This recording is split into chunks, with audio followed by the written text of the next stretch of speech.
such an asshole. We got a long one here, and I even took minty pills for my throat. So let's get to it. Hi, Aaron. It occurred to me the other day that it might be fun to share one of my life's adventures with you because your honest and unfiltered reactions are always a worthwhile experience. Most of your dissertations are designed to help out men who are annoyed, deflated, discouraged, angry, or otherwise aggrieved by the pitfalls of modern dating, the adverse effects of aggressive feminism. Where's the non-aggressive form? Where's the nice form? Let's show me that. And the consequences of mismanaging money. In light of this, I suddenly wondered if it might serve either as amusing or encouraging to share a story from one of the more colorful periods of my life right before the advent of smartphones and the proliferation of dating apps. Admittedly, it takes place in a surreal environment, a tropical vacation beach resort outside the United States. So invariably, it will not be a reflection of any ordinary lifestyle with a 40-hour-per-week cubicle job, a commute, or most of the mundane aspects that plague a life riddled with the grind of a regular city routine. The story takes place in paradise. Well, that's why I called it Club. I didn't. That was a thing in the 80s. I don't know if Club Med even exists anymore. I presumed it was in the tropics. I really didn't know. Club Med. Oh, you might have a Point of Vale on a map. I just all the assholes came back with the ski tickets. All the rich kids came back with the ski. Oh, I have 8 ski tickets. So I should look at. Wonder if it's a thing still. I've gone out of my way to anonymize the story for you to save you the energy of having to figure out on the fly what is safe and to say what isn't. There will be no actual names or places in this missive, but what you will read is not dramatized or embellished at all. It's unadulterated and authentic. So unsurprisingly, it lives in my memory as a shining example of how moments have the capacity to stay with us and sustain us. It's also testimony to the healthy medium where technology is concerned. At the time of the story, even in the semi-remote location we were at, we already had cell phones, laptops, email, and the internet, but we were not so inundated with these devices that we couldn't get through the day without them. Those amenities were a complement to our lives, a convenience, so to speak. They did not monopolize us the way apps do now. This was pre-Tinder, pre-Facebook, pre-Instagram, pre-Snapchat, pre-all that fucking narcissistic, surface, frivolous, look-at-me shit. By and large, people were more present. As an employee at this place, I discovered a certain fulfillment I had always sought. Granted, when I was younger and living in cold northern U.S. regions beset with freezing winters, I'd always fantasized about living in warm weather climate. I couldn't have foreseen not only meeting that goal, but also finding myself in an environment devoted to this brand of nonstop fun. The resort ran the gamut of activities from water skiing to sailing to windsurfing, snorkeling, kayaking, tennis, volleyball, swimming, and water aerobics, and a host of excursions to exotic and significant places. But what felt special and unique for me was that I was the sole person on a team of about 120 employees occupying the title of Village Entertainer. In point of fact, I didn't even fully understand my job description when I accepted the position. After arriving at the village and meeting the ongoing entertainer whose 6 months contract was ending, I was introduced to the most interesting and offbeat array of duties I could have ever anticipated. And to my delight, it suited me perfectly. A few as 3 or 4 times a day, I had to assume different characters replete with costume and a premise. That it sounds like Disneyland. It sounds already. It sounds like no wonder you can't forget this. I mean, you got your memory, but it just sounds magical. Not like everything was great. I'm sure there were mosquitoes and drawbacks and the work was rigorous, but this just sounds like the lineup to a great, like, this is the environment, great things are going to happen.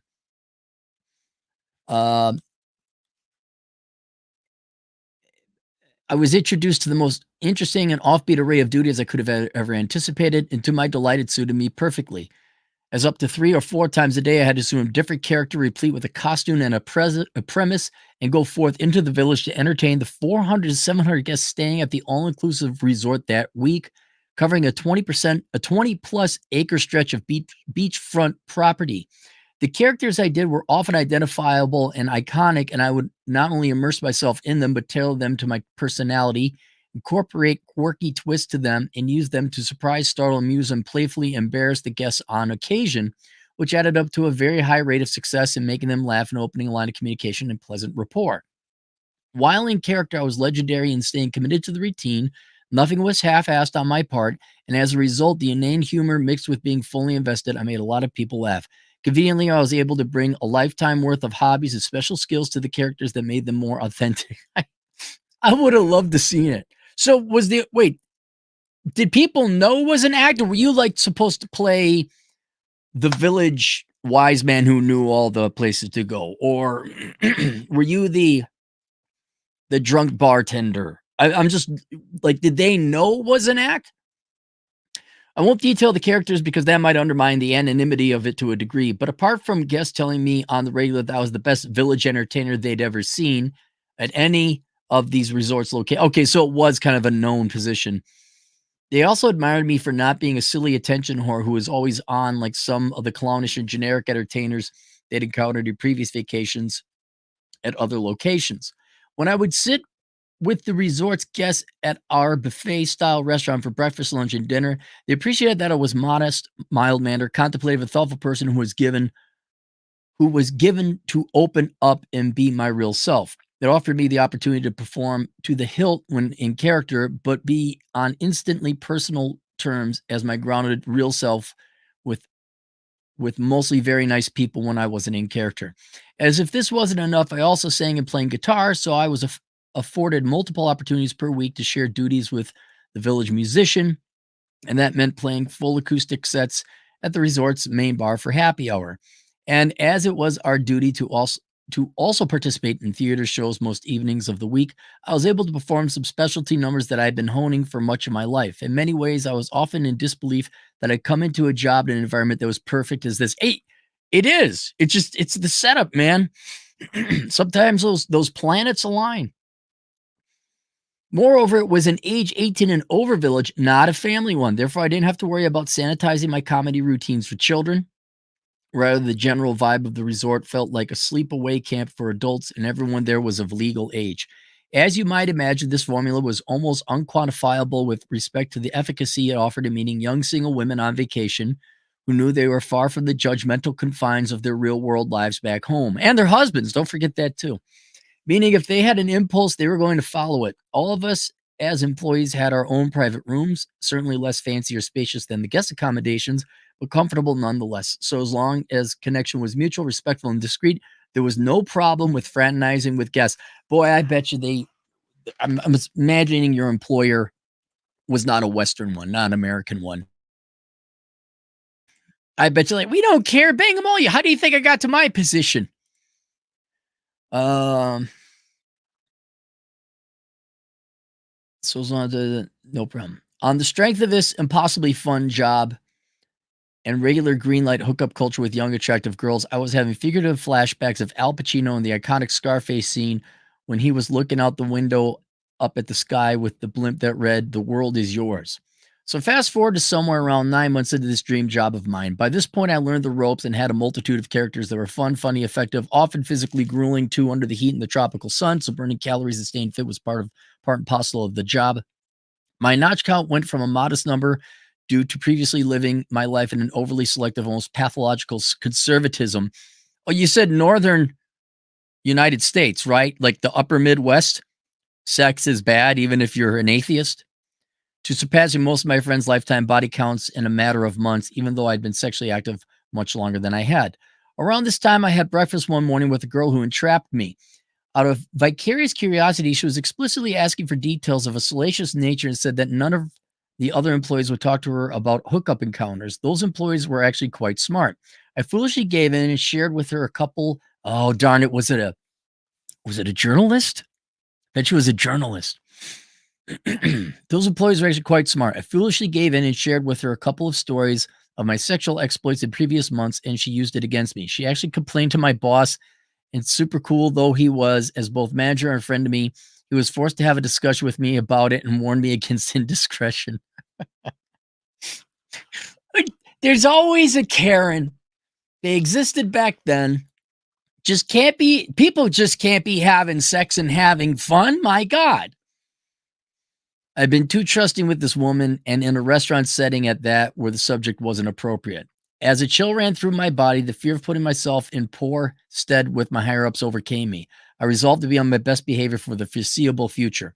I told myself I was just going to go back to my room after work every night of the coming week and avoid any behavior that would be interpreted as charging too hard, oversharing, or being seen making passes at women, even though all of that, when done correctly, was acceptable and a big component of the lifestyle. I wanted to make sure I didn't leave myself open to any other backstabbing complaints or jeopardize this once-in-a-lifetime job. See, that gets me. If I was a journalist, that would actually help sales at the resort. Oh my God, there's frivolous sex going on. And we're pearl clutching and then signing up immediately to go and attend. Well, Cappy, was to be a week of intense interaction. Hang on. Yeah. Loads of electricity, and it would all be against the backdrop of a high volume of guests, the likes of which we hadn't seen at the result in a while. Hot, young, fun, energetic, bikini-clad girls everywhere. In a social sense, I found myself effortlessly on my game. Performance-wise, I was ready to kill with my full arsenal of characters, acoustic sets, and specialty numbers in the nightly stage shows. My resolution was to go low profile for a while, stay out of trouble. My resolution to go low profile for a while and stay out of trouble was suddenly in great peril. No doubt about it, I had picked the wrong week to try and give up pussy. The very day I had mentioned discussion with my boss, who gave me a fair and friendly verbal warning for oversharing with that duplicitous young woman, I went to the disco at night and saw a hot girl I'd met and had some dialogue with earlier in the day. The disco was an open-air hut off the ocean, which closed day. Okay, man. This attractive girl was a rising sophomore at a small college. At first, I made the mistake of thinking she was part of another group that had all come to the resort together that week, which was most notable for a trio of 3 radiant young beautiful girls who were all friends and there with their families. This attractive rising sophomore. What do you mean rising sophomore? Okay, if we're talking the internet era, unless she was like an engineer or med school or some rising sophomore in what? English? Early childhood education? Rising sophomore. I wouldn't trust a 19 or 20-year-old girl on any kind of career path. This attractive rising sophomore was actually not part of that group, but this misconception on my part foreshadowed the main plot point, because one girl in particular of that hot trio of girls would end up prominently featured in the story. Although it was mandatory for us employees to attend the disco at least until midnight, I had grown tired of the notion of dancing to the same old songs night in and night. Too bad, you got to do it. And I wasn't partial to shouting conversations over music because I wanted to save my voice. Always a pragmatic multitasker, I got into the habit of grabbing the house guitar from our theater's dressing room and playing it just outside the disco. This way I could practice and not shirk my disco duties. Rising sophomore girl saw the guitar slung over my shoulder. I think, I'm just going to say acoustic guitar. I'm just assuming it's acoustic guitar. Acoustic guitars are for douchebags, but man, it back then, I don't know about now, but back then, yeah, that was like a sword of pussy slaying. You just seen El Kabong from The Critic. Does anyone remember that show? Kabong. Never mind. Saw the guitar slung over my shoulder and said, "When am I going to get my song?" Flirting with me instantly. I told her, "I'll play for you now if you like." So at that moment, I took her from the disco down to the rocks in the shoreline near the snorkeling shack. Didn't you just have words with your boss? Now, after a quick serenade, we started making out. Now came the tricky moment. In any week prior to this, I would have had no problem just nonchalantly suggesting we go back to my room together, but I was shell-shocked and completely paranoid after the warning I'd gotten earlier in the day. In the interest of caution, I was very delicate in how I put the invitation. As a matter of course, she did accept and went home with me. Rising sophomore girl was athletic, hot, with fine hair. Our encounter was mutually satisfying, but she didn't rise to the level of having sex. I went down on her. She pleasured me with her hand, a highly underrated joy of life, if you ask me, in the least imposing way possible. After she wanted to have sex, but she didn't feel inclined to take it that far. I was not persuasive. I had already gone further than I planned, and it was supposed to be an off-the-grid week for me to chase tail. So that was that. A good night, all in all. I knew, of course, that the prospect loomed of having her over multiple times that week now that we were off to an intimate start. A couple days later, I was talking with one of my good friends on the team. We were pretty informed on one another's exploits as our jobs made us unofficial playboys. We'll call him Bud in the story. Bud approached me and said, I've got a dilemma going on. What's that, bro? I asked him. Well, you know that blonde from that hot trio of girls who are here with their families? Yes, back to the group of girls. You know, they must have been standouts for me to immediately recognize these girls to whom he was referring amidst hundreds of resort guests. The trio consisted of a thin Barbie-like blonde, we'll call her Barbie, a svelte vixen-like dancer with a taut old school Sports Illustrated swimsuit model build and shorter blonde hair, we'll call her Blondie Two-Step, and a beautiful buxom blonde brunette with eyes so lovely, large and brown, you could almost get lost in. We'll call her Betty Buxom. Remember, it was an adult village, so everyone there was legal, but the oldest of the three was only 21. Betty Buxom was the youngest, quite literally barely legal. Yeah, I think I'm familiar with who you're talking about, but I said, well, he told me Barbie wants my testicles, but that other chick from outside their group, rising sophomore girl, is all over my nuts and I don't know what to do. Isn't it wonderful insight that you find out what happens when girls' night out? We're just going out.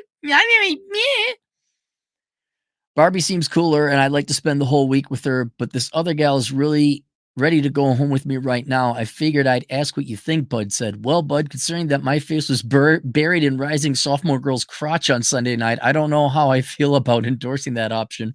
I too was kind of hoping to spend the week with her. Oh, you've been there with her already, he said. He seemed mildly disappointed and yet wouldn't you be like Eskimo brothers? Like, hey, high five. Why would he be sad at this point? I guess this was what, 20, 25 years ago? It was a while ago. I guess maybe there was a little bit of care back then. He seemed mildly disappointed and yet somewhat unsurprised since we had a record of being with the same girls, albeit different nights more than once. He shook his head ruefully. She's trying to play the game. That's a big turnoff. I don't know if I want her now. Just say the word and I'll forget her. I don't know why you and I got Tuesdays, you got Wednesdays. What's the deal? All right. Here was the thing. I had coincidentally met and spoken to Betty Buxom, the youngest of the trio, a few minutes before this conversation with Bud. I was instantly captivated by her fresh energy, natural beauty, and those big brown eyes. This girl was one of the most alluring and magnetic young women I think I'd ever seen. How was she? I know physically, she's an 18-year-old kid. How it certainly wasn't what she was fucking saying. This girl was one of the most alluring I've ever seen. She was only 18, and I thought that was going to be an impediment to going home with her. As a guy approaching his mid-30s, I was no stranger to being mistaken for someone a decade younger than my age, and I had, in fact, spent lots of evenings with early 20-something girls during my tenure at this paradise. But I somehow sensed she would find the age gap too large. Nonetheless, she seemed interested in me, and I knew instantly that I wanted her and badly. I still felt it was a low percentage play, but reading the vibes in our initial conversation, I felt I had enough going for me to at least take a swing. I told Bud to go for whomever he wanted, be it Barbie or Rising Sophomore Girl. Rising Sophomore Girl had not exhibited sufficient interest in me. Where sex or not, the hand job, no, no, no. In me, since our encounter to realistically entertain the notion that a full week-long fling was imminent anyway, I didn't care because if everything came up roses for me, I'd spend my time getting to know the youngest of the trio better, Betty Buxom. Wouldn't you know it, I found Betty Buxom almost immediately at our Palapa beach party a half hour later, around 11:30 p.m. or so, and I said, get yourself a drink and come talk to me. She did. This was her third day of the vacation week. She was flirtatious, fun-loving, and happy. She wrote her name in the sand with her bare foot as a way of clearing up a spelling discrepancy. We moved to the dance. I love these details. We moved to the dance floor. She pressed up against me, and then after a couple dances, she had to go to the bathroom. I walked with her to the other side of the Palapa. The fuck is a Palapa? I'm going to hang on. I'm going to use that to throw off all my friends. Palapa. And then they'll be like, what the hell's a Palapa? I'm like, what, don't you know? It's a open-sided dwelling with a thatched roof made from dried palm leaves. Is very useful in hot weather, therefore very common on Mexican beaches. Open-sided dwelling with a thatched roof made of dried palm leaves. Okay, they don't got those here in South Dakota. I mean, I was thinking about putting a palapa up because of all the heat. Where we left off at the palapa. Suggest down to the restrooms, and when she came out, I suggested we move down to one of the chairs near the water, right in the sailing shack, of which, of course, was empty as it was close to midnight. All the while, we're getting further from the party, incrementally closer to my quarters. Are the employees allowed to hook up with the guests? Betty Buxom asked me as she sat between my legs on a beach chair in front of me, both of us facing the sea with moonbeams reflecting off the surface. Man, I thought I had fish in the barrel in my dance classes. You guys had the layup, man. Every day, all this shit and the horse crap they read and see in the movies and the books about sitting on the beach, it's romantic. You guys had it. You had it. I'll give you a clue, I said as I tilted her pretty head back and planted one soft on her luscious lips. What a great kisser. This girl belied her years in every aspect, from her appearance and manner to the way she kissed. Her cleavage was otherworldly. It was irresistible. Usually I'm not someone who targets a girl's chest with indiscreet ogling, but her breasts were so incredibly appealing, and as a package, she was undeniably and empirically captivating. I was beside myself with anticipation. I wasn't doing too well so far in my resolution for the week to tone down my dalliances. Great words, by the way. 2 days before, my head was between legs of rising sophomore girls whose parents and brother were there on vacation with her, mind you, and now he's getting physical in public with an 18-year-old girl whose parents were also there, along with the parents of other girls in the trio, as they were all family friends. I was possibly closer in age to Betty Buxom's mom and dad than I was to their daughter. And God bless America, or whatever country you happen to be in here. So we're making out, and I was touching this girl on a beach chair with the distant touching her on the beach chair with the distant reverberation of music from the palapa party in the background, and she's already moaning. She's putting up no barriers. She's every bit into it as I am, and then the penis came out. No, I don't know. What are you thinking? She asked me. I said to her, so I'm thinking that I want to take you away from here, somewhere I can make you feel better than I can in this open door sailing shack. Oh, I don't know. My friends are going to worry about me. I want to, but I'm not sure, she said with a concern that was either mildly exaggerated, completely acted. I kissed her some more, touched her, say, okay, let's go, she said. Now, I may have said this a lot in my autobiographical accounts of life working at the resort leading up to this moment, but this one did, in fact, bear out as my favorite encounter with a guest on vacation. If I had one fantasy turn reality, one sex liaison I had to put in first place, one hot tryst I could relive and make into my Groundhog Day, it would be experience with Betty Buxom.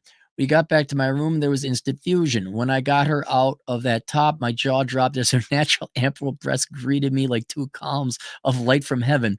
Think perfect in the most perfect of ways. The preeminent centerfold models have nothing on her, I remember thinking.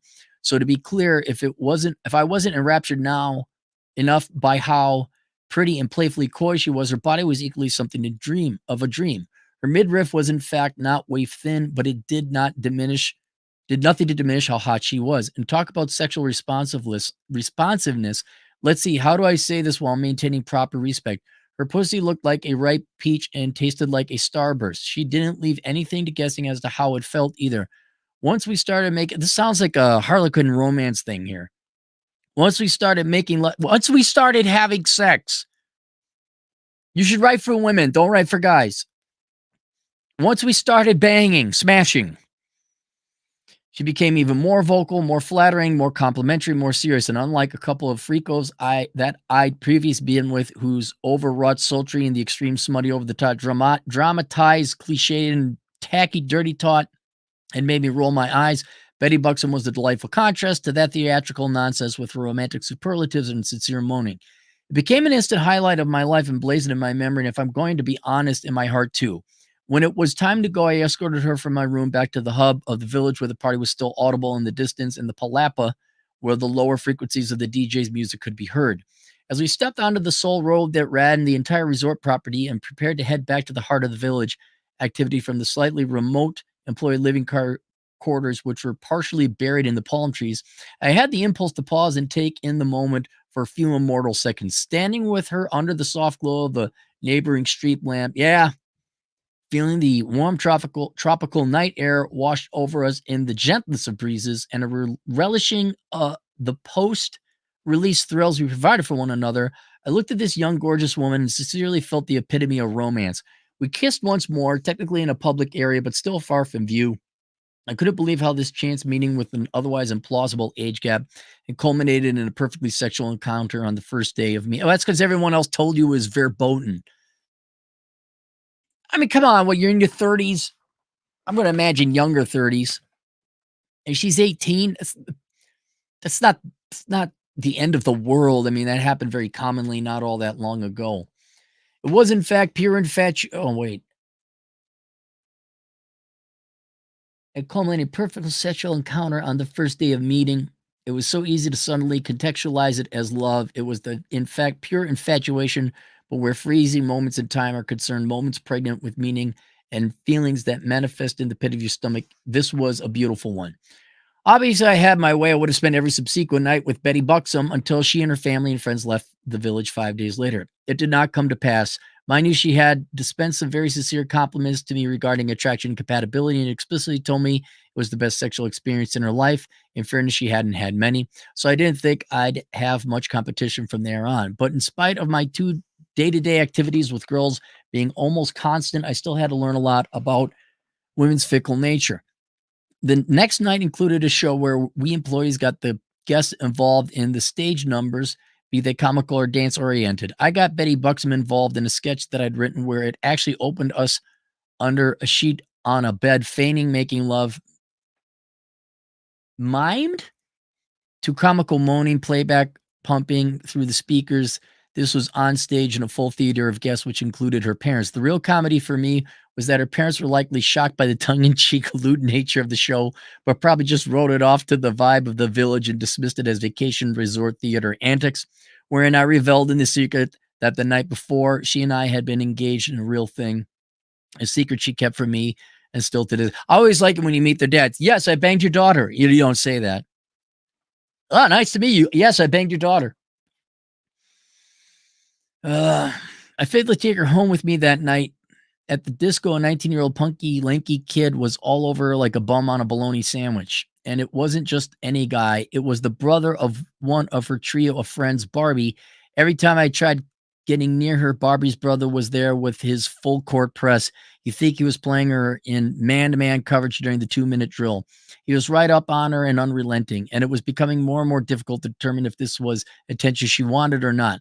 I managed to pull her away from the party at the disco for a few minutes and did some light fooling around on the beach, which I myself almost can't believe because it involved brief cunnilingus in public, a very specific breach of the rules, but luckily no one saw. She expressed a desire to go home with me again, but said that her parents were a bit disapproving of how much partying she was doing and she wanted to stay in line. Why'd they bring her there? I had to accept it, but my dreams to resume this quixotic romance with Betty Buxom were being dashed. At the same time, I made the acquaintance of another girl who's extremely cute and sexy with porcelain skin, a great petite build, blonde hair. We spoke briefly at the disco. She recognized me from earlier in the day when I was doing one of my comedic characters as the entertainer. Had I not been so torqued up over Betty Buxom, I'm sure I would have turned my lasers on this girl immediately, but the conversation was very casual. We'll call her Sugar Golden Hair. I got the basics of Sugar Golden Hair's story. She was there on vacation with a male friend named Schmucko. As far as she was concerned, Schmucko was a platonic friend.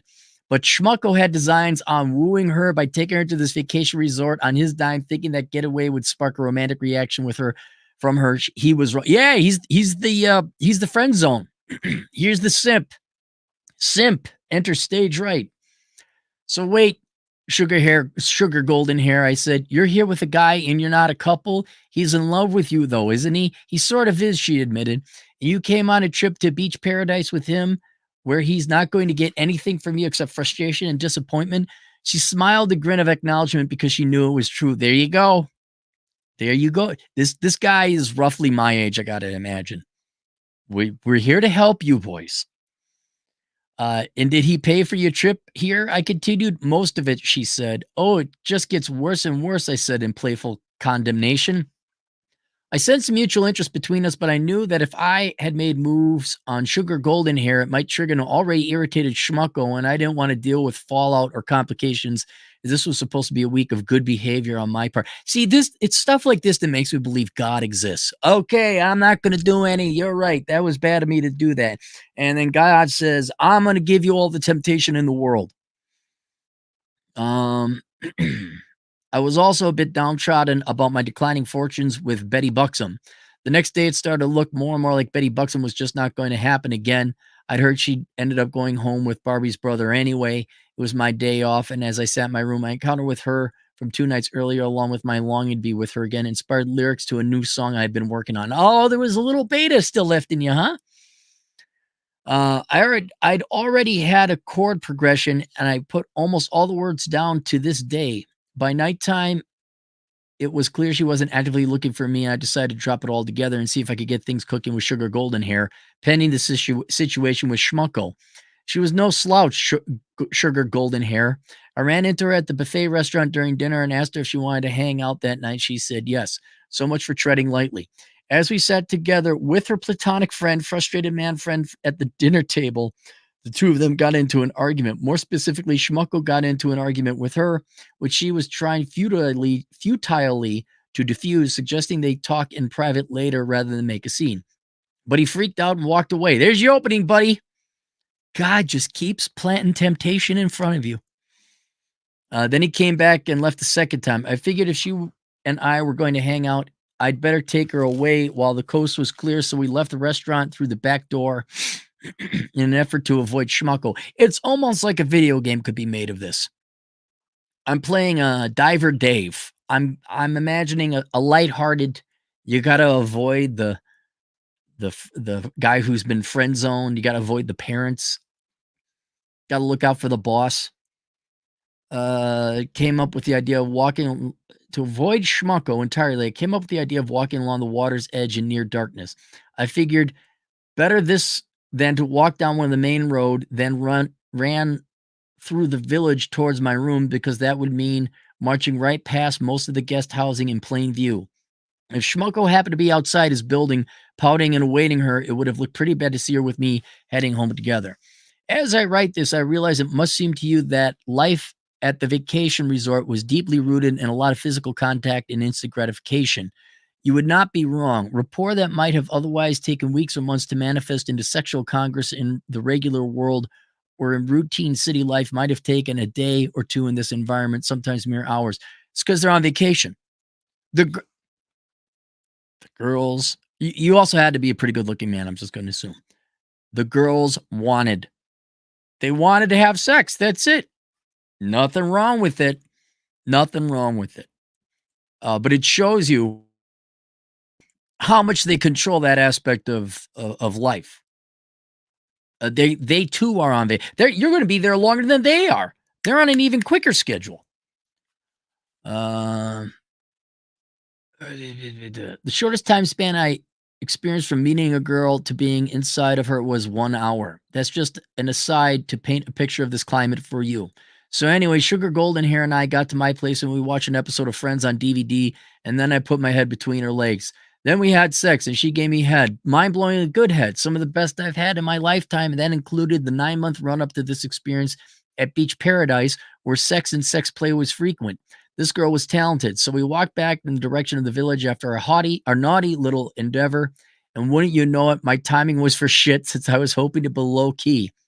Teammates of mine, left and right, were headed in the opposite direction, so loads of people were seeing us coming from my room. This is not helping my reputation, I thought to myself. The next day, I got extra paranoid when my friend and teammate, a woman, said that I was really taking unacceptable risks lately, sleeping with very legal. Fuck you. It's legal. We're done. Fuck off now. There's the fuck off department. Go over there and fuck off. You can fill out this fuck off form. Who are on vacation with the parents and sleeping with a girl who was there with her lovesick, jealous, platonic friend. Okay, that was kind of a risk. All Schmucko had to do, if he found out, she said, was tell our general manager that the girl he brought on vacation was hooking up with me, and my job status would probably move into very dubious territory. This caused me to panic. I reasoned at this moment that my stories were going to now be relegated to super close friends from home, and that's it. No longer would I even tell my best friends at the resort about any of my private activities. Discretion was no longer just a classy philosophy, but rather survival, and my dream job depended on it. Dude, it's not, when was it fashionable? That's why people are discreet. That's why people don't say things. Because there's a bunch of party poopers like the first girl who got you into this trouble who just don't want people to have fun.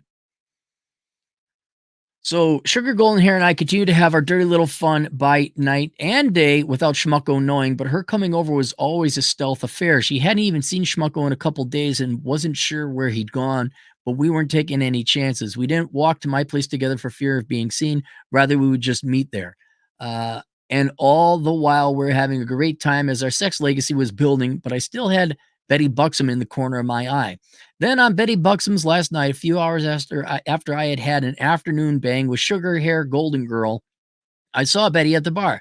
She was looking sophisticated, ravishing, and glamorous in her inimitable youthful way. And though it pained me to put closure on this dalliance, I told her I was really happy we'd met, but it was admittedly with regret that I accepted our time together had come and gone. I'm really sad I don't get to see you anymore, Betty, I said, figuring she's definitely one who I would want to stay in touch with via email. Then she threw me for a loop of the year. Well, there's still tonight, she said, as her divine brown eyes melted like ice on the equator. Oh man, I thought, if she's flirting with me in earnest, this is going to get complicated. Sugar Golden Hair. See, at this point, what do they care? They're doing the same thing you and your buddy are doing. I don't think they care. I really don't. These girls were going there to find their husbands. They were going there to get some dick. Sugar Golden Hair would be there for 3 more days, and we were probably going to be getting it on right up until her last day. But this was Betty Buxom's last night on vacation. If she wanted me again, I didn't see how I could not seize the moment. I wanted that experience again so badly, even if for only once. That night in the theater, I sang a solo in our show where I had Betty Buxom in the front row, stage right, and Sugar Golden Hair front stage left. I bet that you might get Alzheimer's, but that's the last thing you're going to forget. Was humbly gazing at me with warm admiration from the other side. And here I was trying to sing the song, aiming to engage the audience and divide the rest of my time looking back at these two beautiful girls independently of one another without them suspecting that I'm flirting with the other. What am I going to do about this later, I thought. As badly as I wanted Betty Buxom one last time, I knew that if Sugar Golden Hair were to find out that I abandoned our intimate arrangement in favor of sleeping with someone else, she could be upset, and perhaps she'd find Schmucko and fill him in on the details, and maybe they would both have it in for me. Then I'd be in a very precarious spot. Sailing close to the wind as I was doing here wasn't really recommended ever, but on the heels of a verbal warning to start the week and the fact I was dealing with very young girls, 3 since the warning, 2 of whom were on vacation with parents, and 1 was on vacation with a resentful and jealous man friend, I was conducting my professional life more dangerously than I ever had. All that had to happen was for one little thing to go wrong, and I might be fucked. If you're lucky, you just might. So I showered after the show and headed to the Palapa Beach party, where, of course, I saw Betty Buxom and Sugar Golden Hair. As I was contemplating a plan of action, I had miniature devils on both shoulders giving me advice in my left ear and right ears when suddenly Sugar Golden Hair approached me and said, I'm thinking about heading into town tonight to go to that famous club that everyone talks about. Do you want to come with us? Oh man, is this for real? Is this really happening? She's going to disappear for a few hours. My consciousness coiled into a dastardly moral character, and I went with it with all the enthusiasm from a snake oil salesman pitch. I said, I definitely don't want to go because I've been there and I've seen it, but by all means, you should. Everyone who comes here should see this anonymous club at least once, I said. Then I went into this whole dissertation about how interesting their antics and spectacles are and how cool I thought she'd find it. You might have thought I was a public relations rep for them the way I was talking about it. At whatever cost, I had to sell her on the idea of going. Of course, it was a sketchy one. It was sketchy of me. Of course, what sketchy of you? These girls are sleeping with every guy, and even to this day, you're like, oh, geez, morals and ethics. I'm sleeping with multiple women. Betty Buxom by this time had 8 dicks in her holes by now. Of course, sketchy, ulterior motives, of course, I was trying to get away with something I never thought I'd be capable of pulling off, but still, I wanted things to work out the way I wanted. And would you believe it? She went. Now I was left at the party with Betty Buxom. The trick was to get her home and get on with it, and then get her out of my room to avoid the unlucky possibility of Sugar Golden Hair coming over after her club outing and potentially knocking on my door unannounced in the middle of the night. You would have just gone up in her estimation. She had in fact done that a couple times in the days prior. Betty Buxom was warm and flirty, but because it was her last night, she didn't want to leave too soon. She wanted to soak up the ambience of the beach paradise and savor the energy of the resort, dancing in the disco with her girlfriends for as long as possible. As the hours wore on, I grew uncomfortable. Was she really going to come home with me, as she had indicated earlier? Would we get it on so late that I'd have to worry about Sugar Golden Hair finding out about it through a chance run in the middle of the night? It's a good lesson here for all you young men. Is this it doesn't happen commonly, but it will happen. It won't happen commonly. You got to choose between two girls in the same night. It does happen, but it's not common. But you do have to know when this is taking too much time. Oh, she's made it. Whatever she says, that's one thing. But if now I'm dancing with my girlfriend's party. Like, yeah, no, okay, cut it. Cut your losses and go to your secondary. You need to know when to cut bait and run.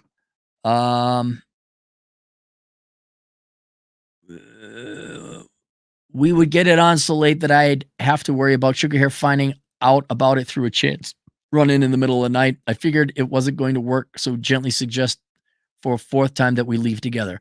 So finally, at 2:45 in the morning, I said, Betty, I'm going home. I had fun with you this week. See you later, darling.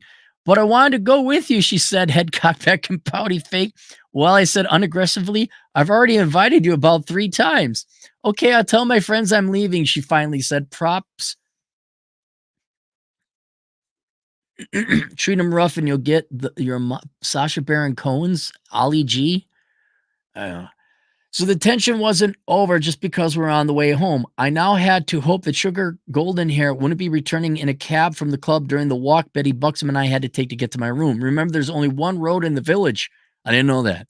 If she happened to be returning, the headlights could catch us full on, and it wouldn't take Sherlock Holmes to realize what was going on. And more to the point, I couldn't be stealthy about it with Betty Buxom because she didn't know how I was hoping to avoid a run-in with the girl I was banging that week.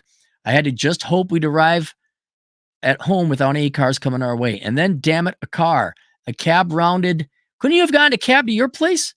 A cab rounded the bend on the Whiting Road and was coming our way. Headlights already in our faces. I did the only thing I could think of. I waved the cab down and had the driver stop to roll his window down. I asked the cabbie what time it was. All I wanted to do was get a glimpse of the car and smart move, fast move. And confirm that Sugar Golden Hair was not present. I completely forgot that I had a watch on my wrist when I did this. Once I realized that, I pretended I was just checking to make sure my watch was right. In the process, I stuck my head into the car to take inventories and passengers. Lo and behold, Sugar Golden Hair was not in this cab. Oh, phew. Betty Buxom and I proceeded to my room, and we were there, and we were home free. Because Betty had suffered a mild dislocation in her hip earlier in the day doing one of our things, we didn't have as many options position-wise as we did the first night, but the sex was great, and she moaned about how I'm the best and how happy she was. She decided to come over. It was wonderful, but when it was over, I had to somehow get her back to her guest accommodations, avoid everybody, especially Sugar Golden Hair, walking on that same road we used before the return trip. I now felt even more vulnerable than before. It was more likely that Sugar Golden Hair would be coming back from the club. It was more likely? Was it 5 a.m. by this time? At this late hour. So I proposed to Betty Buxom that I play guitar for her on the beach. She wanted me to play in my room, but I was firm about how much better the beach would be, as I really wanted to get her out of there in case I got an unannounced visit. She relented. We left my room and stepped out in the night on the famous enchanting, sounds like trying to blow up the Death Star in Return of the Jedi. You're just cutting it down to fractions of a second. We left my room and stepped out in the night under that famous enchanting glow from the lamp of the sparsely lit street. We made the first available right through the parking lot that was ported by a rock wall with a ladder that descended to the beach. Now, as if it's not sketchy enough that I had just banged, made sweet love. Banged. I don't want to ever hear you say made love ever again. 2 young, beautiful girls in the same day. Here I was sneaking back to the second girl's room like a secret agent in the night while she's none the wiser while we're walking along the water's edge on the sand instead of the more logical road route. In a safe spot, I pulled the guitar out of the gig bag, sang her a new song I'd just written for her, got her home, kissed her goodnight. It was the exclamation point to one of the most surreal, licentious, and ultimately extravagant adventures and intimacy I'd ever experienced. It may have been a night filled with suspense and apprehension, but the planets aligned to give me the result I wanted, and the memory will stay with me until I leave this earth. And he didn't get fired. That was the other thing.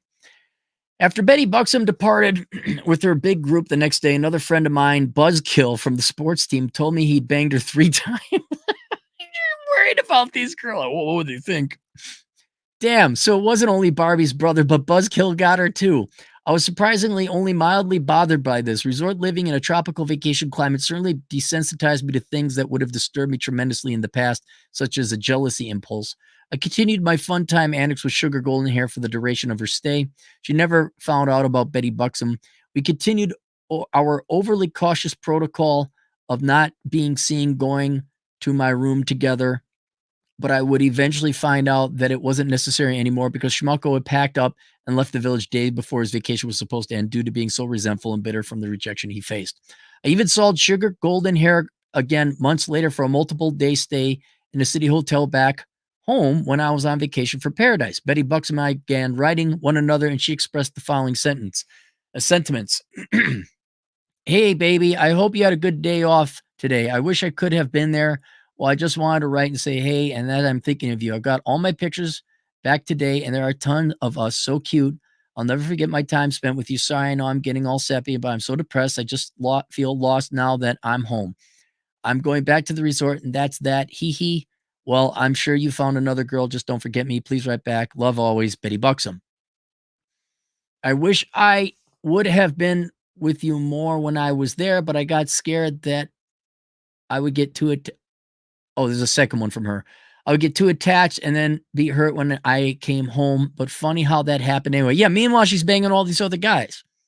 It's been so rough out here. It's been nice to have someone to talk to. Thanks for everything. I'll never forget you or our evenings together. My time with you is what mattered most. You know how to treat a lady. My parents and I talk about you all the time. Hee hee. But there's a lot they don't know. It's our little secret. I hope that I'll see you again someday in the near future. Keep me updated. Miss you. Love always, Betty Buxom.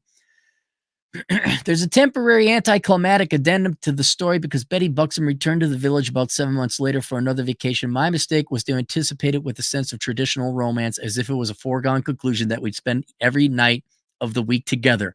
It was a crushing disaster. How many dicks did she need to take inside of her for you to know that the first time around? I know you were young. I had the one I thought, oh my God, this is great. I understand. I was stupid too. As the guy, I lost frame by being too eager. As the young girl, she got scared off by my level of devotion. It seemed that it was contagious among her friends because if you recall from earlier in the story, my friend Bud was also hoping to carry on with Barbie. One of the other girls in the trio had hooked up with 7 months earlier, but she was blowing him off too. Was a shared lesson. Don't feel too sorry for me because even though Betty went home with someone else that week, I went home with another dynamically cute and sexily, barely legal girl, which is its own story. As a guy, you just can't lavish too much praise and attention on a girl. You want to believe that she'll like it, but it turns her off. It's part of the nature's programming. Deflating, though, that second vacation visit was, Betty and I got back on great terms for what amounted to many years of sustained correspondence and hopefully a lifelong friendship. I know that in reality, we never got to know each other that well. Our fling was representative of being lost in a moment. I think for her, I represent a symbol of that trip. It was a rite of, oh yeah, you're like the forbidden older man who's funny and the entertainer, and you're the alpha, you're situational alpha. It's on a beach. Yeah, of course. Discovery of freedom in young adulthood as she began to feel her oats and explore sexuality. I wasn't her first ever, but about as close as you can get. That resort is hallowed ground to her, and I had enough of the right attributes to end up being a big part of her memory of all of it. I wasn't the only one, we know, but I do believe I was the most significant one. For me, the obvious lure of it all was sharing tender and thrilling moments with a young, gorgeous girl, almost an act of cheating time, so to speak, given the age difference. The most poetic and fitting memento of this affair was the fact that I eventually recorded that song I wrote for her, collaborating with an accomplished engineer and producer, and the result was strong. It even got radio play on 9 national stations, including her city. Well, how about that? And 10 years later, nearly to the day after our meeting at the resort, I got to see her again for dinner at an open air restaurant in the summer while on a cross country trip. No lovemaking this time, but I was almost brought to tears when she pulled my CD with her song on it from her bag and even has a special marker for me to sign it for her. That's nice. That's awfully nice. We walked around the city holding hands. We kissed for a while, the way teenagers might. It felt perfect closure to a very personal story. The moral of the story, if you ask me, is that it's vital to be grateful for what you get in life. Sometimes you'll find yourself with a windfall of appreciation or attention, and people can be tempted to waste that gift by worrying about losing it. That fear in and of itself can ruin the moment. Better to assume that nothing will last forever, because it doesn't, and just revel in the appreciation of whatever it is and for however long it lasts. Ultimately, our trove of memories are what stay with us. People we love will either migrate from us, change, or pass away, but the key to eliminating regrets is to bask in the joy of these relationships, irrespective of how long they last. When I contemplate the status quo of society in 2024, I realize that the memories of this particular story of mine, along with the countless other encounters from the beach resort chapter of my life, really amount to catching lightning in a bottle. Right place, right time, right job. I use condoms religiously, and despite this fast and loose period of my life, I never got an STD and never got a girl pregnant. With a notch count over 110, I feel like I took acceptable risks and came out unscathed. That you're lucky, 110, but you're very religious with the birth control. A friend of mine once suggested that my autobiography could be entitled Living on the Edge Rationally. I imagine that with this utter lack of modern day privacy and the proliferation of surveillance cameras everywhere, especially on cell phones, combined with the after effects of Me Too, litigious, believe all women, age of victimhood, much of the world has been sterilized as false claims and or HR tyranny have neutralized a lot of the whimsical joys that were once a byproduct of working at that beach paradise. Oh, I guarantee it. When I used to teach ballroom dance class, most of the gals who were in charge of the whatever community ed programs were running, they all wanted to gossip because I was a young, handsome, single man at the time. Like, well, did you meet any girls? I'm like, it says in the policy I can't. Well, you don't have to. You really don't. I says, no, right here it says the policy. I'd be coy. I'd be like, well, that's against the rules. I would never break the rules. Oh, you have, so I know you probably do. I'm like, I would. It says right here in the rule book. Women weren't completely hate-filled, miserable thieves of joy back in the day. They wanted maybe someone to have a little bit of happiness. Now, well, if it's overseas, if it's not a U.S. employer, maybe. Who knows if employees are even still allowed to fraternize like that? So bleak, though, the dating landscape may look in 2024 due to hypergamy, short attention spans, crazy expectations, and outrageously unfair divorce rulings, we should still approach interpersonal relationships with open eyes, harbor hope rather than expectations, not leave ourselves unreasonably vulnerable, and make the most of our opportunities. Life is much sweeter if we savor the moment when we get a result we hope for, whether it's for a long time or not. Rule number 1, be grateful for what you get. I am. All right. Well, thank you very much. I got dinner coming up, so let me go through super chats quickly. Ew, a hazmat trucker, $2. My Secret Garden, a Gahey story by Cappy. It's not me. I show you the receipts. Sam Whiskey, the most American name in America, 20 generous dollars. Cappy, what are your thoughts on Cobra Commander's economic recovery plan? Before cryptocurrency, there was Cobra currency. What was his economic recovery plan? I thought they just wanted to defeat G.I. Joe. Wasn't that Cobra Commander's economic recovery plan? Do I have to look this up? Is it documented on the internet what this is? JJJS2 Canadian. I call cap guys that crush it are icy as fuck the fuck. Cap guys that crush it. Huh? Okay. Benjamin Wright, $2. Just read Curse of the High IQ and some others test in mine about 145 or more across several tests. John, I just want to say it's ostracism, not ostracization. It doesn't matter. Isn't it the same thing? Ostracism, not ostracization. Well, in either case, you don't fit in. Not with an IQ of 145. But yes, you would be exactly who that book was written for. That's it. More on the way. No, not more on the way. That's it for today. I'll see you guys later. Toodles.